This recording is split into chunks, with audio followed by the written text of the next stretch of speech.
travel down Fifth Avenue, and the city is a crossroads. The largest land mammals of the day march through woodlands, eyes their every move. American mastodons, the giants of Ice Age New York, can walk from Manhattan to Brooklyn to Staten Island. During the Ice Age, mastodons roamed through New York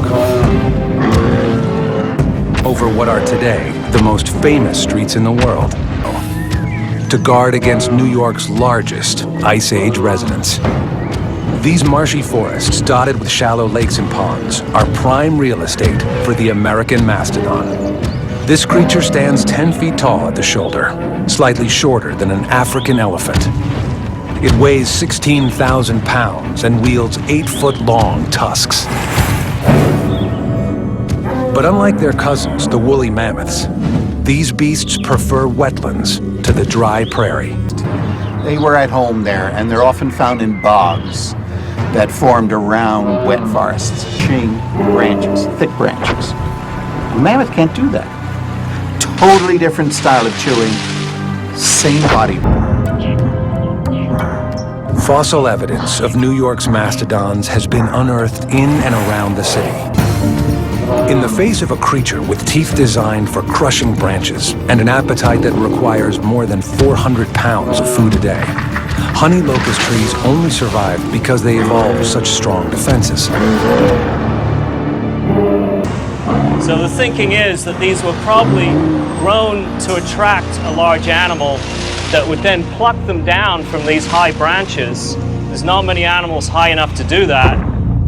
Although mastodons have no trouble working through the boggy terrain, even mastodons need to be wary. Arctidus is the unrivaled king of New York. Are living in the last days of the Ice Age. By 10,000 BC, these giant beasts disappear from Gotham forever. 15,000 years ago, as mammoths and mastodons roamed in the Pleistocene, the end of the last Ice Age,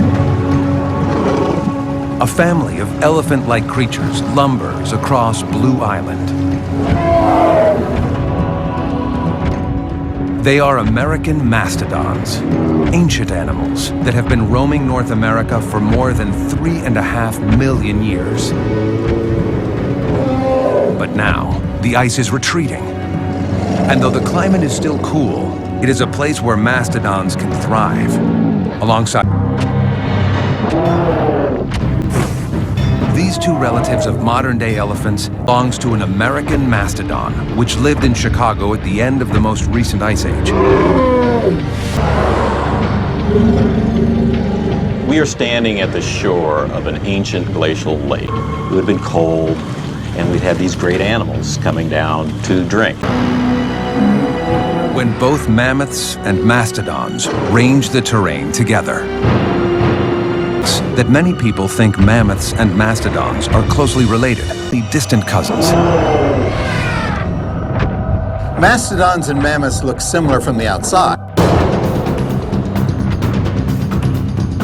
Place them side by side, and their different shapes are clear. The mammoth stood 10 to 12 feet high and weighed 6 to 8 tons. The mastodon was smaller, at 8 to 10 feet and 4 to 6 tons. The mammoths also had longer, curlier tusks. But the most important difference between the two animals was in their teeth. Mammoths and mastodons lived at the same time in the same areas.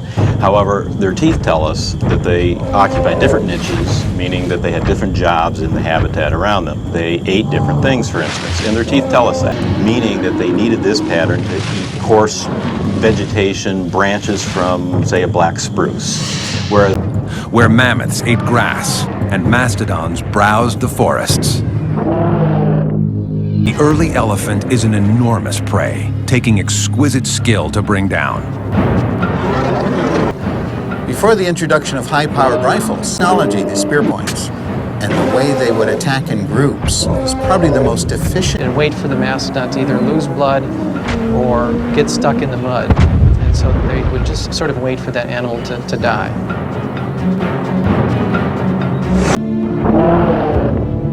The Great Migrations may have led to North America's Great Mass Extinction event, when about 40 animal species weighing a ton or more completely disappeared.